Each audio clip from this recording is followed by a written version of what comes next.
ခင်ဗျားတို့အိမ်မင်းအောင်လိုင်းနားမှာလုံယုံရေးယူနေတယ်ဆိုတော့ထိတ်ပိုင်းတချို့ကတော့ကျွန်တော်နဲ့ဆက်သွယ်ရှိနေအဲ့တော့သူတို့တွေကိုယ်တိုင်ကလည်းအပြောင်းလဲပြပြင်လို့နေတယ်အားလုံးပဲမင်္ဂလာပါ update မြန်မာ new channel ကနေကြိုဆိုလိုက်ပါတယ်နေ့စဉ်နဲ့အမျှမြန်မာသတင်းထူးသတင်းဦးတွေကိုကြည့်ရှုနားဆင်နိုင်ဖို့အတွက်ကျွန်တော်ရဲ့ YouTube channel ကို subscribe လေးလုပ်ဖို့ပြောကြားချင်ပါတယ်တပ်ဖွဲ့ဝင်တွေကတဖြည်းဖြည်းနဲ့သူတို့ထွက်ပေါက်ပိတ်သွားမယ်အစိုးရကလည်းသူတို့တောင်းထမ်းနေတာမဟုတ်ဘူးလေရဟိုင်သာလာခွင့်ရှိနေရင်သူတို့အမိတ်ဖီဆန်လာအစင်ဖမ်းလို့ရနော်သူတို့အမိတ်ဖီဆန်တွေလာအစင်ဖမ်းလို့အခုအမိတ်ဖီဆန်တွေသူတို့လာအစင်ဖမ်းနေရမလို့တော့ဆိုသိကြတယ်ခရနီပြည်နယ်ထဲမှာရှိတဲ့စစ်ဒီဖက်စစ်အချမ်းပဲအောက်မှာမလို့ချင်မလုံနေတဲ့တပ်ဖွဲ့ဝင်အကုန်လုံးအတွက်လွတ်မြောက်နေပြီဖြစ်အောင်ကျွန်တော်တို့ဖန်တီးပြရတဲ့ရောက်တယ်ဒါလက်ရှိလက်နက်ကိုစီနဲ့ဖက်စစ်အချမ်းပဲတိုက်ကပြင်းထန်ရက်ဆက်တဲ့အမိတ်နဲ့အောက်မှာမလို့ချင်မလုံနေရတဲ့လူတွေအတွက်လည်းကျွန်တော်တို့ကင်းနိုင်တယ်လို့နေပြည်တော်လို့မိထီတာလို့အနီးမြေပြန့်ဒေသလွင်မြင်နဲ့အနီးဆုံးဒေသကနေအခုလိုမျိုးပဲဖက်စစ်အချမ်းဖက်စစ်ကောင်စီမင်းအောင်လိုင်းအောက်မှာမလို့ချင်တော့တဲ့ရရှိရာကကြက်တသားတွေကိုလေလာခရနီပြည်နယ်မှာလာလိုက်ငါတို့တွေနဲ့တူလာပူပေါင်းလိုက်ဆိုတဲ့ဒီဖက်တာတွေအတွက်ကိုကျွန်တော်တို့ကလွတ်လပ်လုံခြုံတဲ့လေချောင်းလာပြစ်ခတ်မှုကိုမခံရနိုင်တဲ့အဆောက်အဦတွေနဲ့ကျွန်တော်တို့ကန့်ကြည့်နေတဲ့ကာကွယ်ပေးနိုင်ရင်လက်ရှိဖက်စစ်မင်းအောင်လိုင်းအောက်မှာမလို့ချင်မဲနဲ့ဘလို့မှမတက်နိုင်လို့လုံနေရလို့အများကြီးကျွန်တော်သိတယ်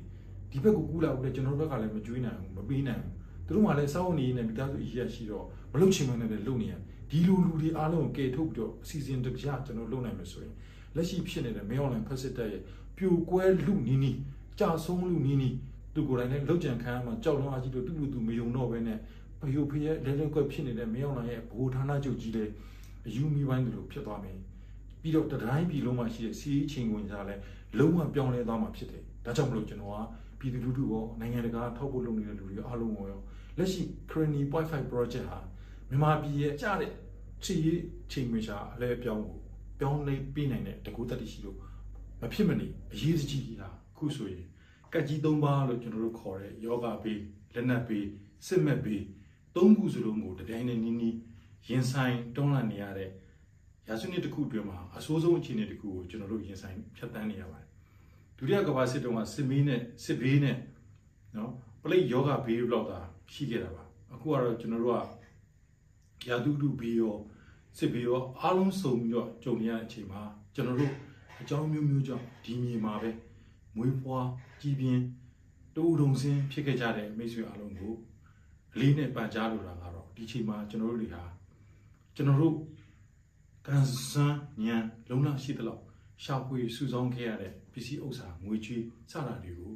မိမိတို့ရဲ့လူသားစိတ်နဲ့ကိုချင်းစာနာစိတ်ကိုအခြေတည်ပြီးလက်ရှိနိုင်ငံကြီးဖြစ်ပေါ်နေတဲ့ကက်ကြီး၃ပါးကြော်လာဖို့နဲ့ဒီကက်ကြီး၃ပါးအလုံးအားလုံးသောပြည်ထောင်စုသားတို့ရဲ့ငြိမ်းချမ်းတဲ့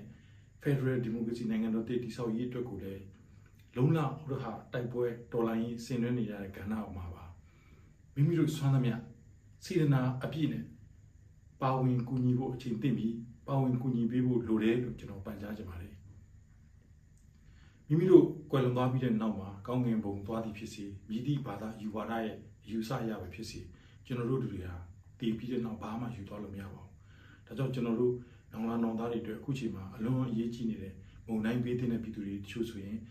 နေစရာလည်းမရှိဘူးတဲပြင်းနေဖုံးလွှမ်းသွားပြီးတော့စားစရာတောက်ရည်စတာအခက်အခဲကြီးမားဆုံးရင်ဆိုင်နေရပါတယ်ဒီကြားထဲမှာပဲဖက်စစ်ဂျမ်ဘက်ဖွဲ့ရဲ့ရက်ဆက်စွာတိုက်ခိုက်ချေမှုနေနေချင်းကိုလည်းရွာသူရွာသားတွေမြောင်များတောင်းနေချီသိန်းနေချီထွက်ပြေးပုံအောင်နေကြပါတယ်ဒါကြောင့်မလို့အခုကျွန်တော်တင်ကြီးညာပြောပြနေတဲ့အချိန်မှာပဲပြည်သူလူထုနိုင်ငံတကာရောက်တဲ့စီနာရှင်များအနေနဲ့တန်ဆန်းသမျှတဲ့ပို့ပြီးတော့အခုချိန်မှာဒီမုံတိုင်းပေးကေစေရေးနဲ့တော်လန်ရေးအတွက်အဆုံးဖြတ်ပေးနိုင်တဲ့အခြေအနေရောက်အောင်ဝိုင်းဝန်းပြီးတော့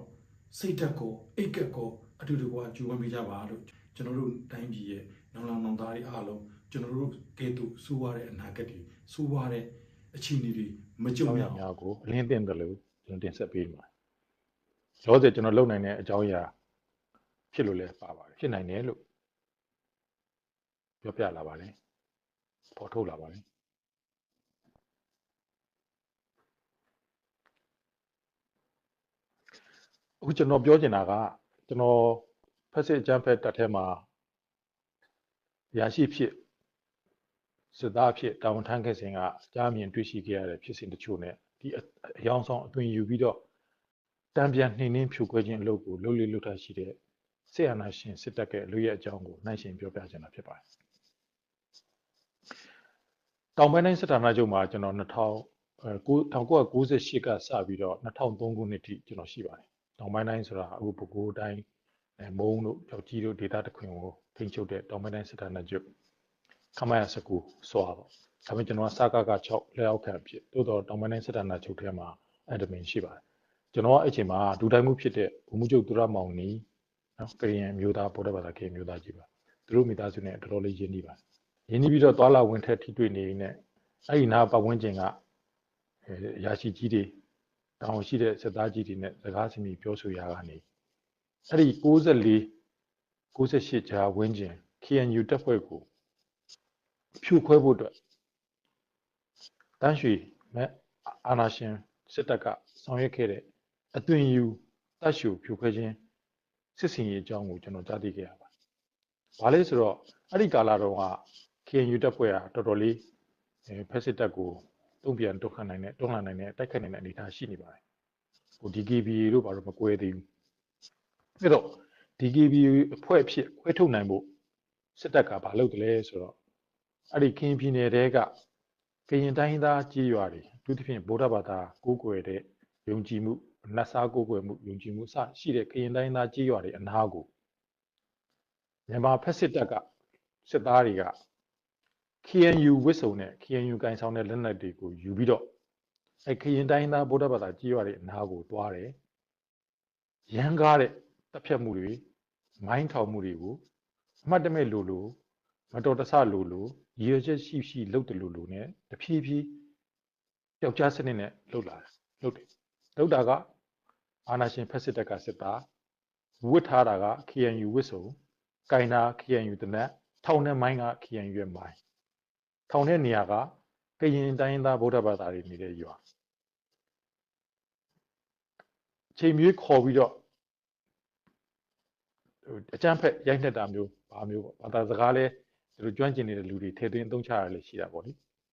လွတ်ပြီးတော့ဘာဖြစ်လဲဆိုတော့ကရင်တိုင်းသားဗုဒ္ဓဘာသာတွေရဲ့စိတ်ထဲမှာ KNU ခရစ်ယာန်ဘာသာ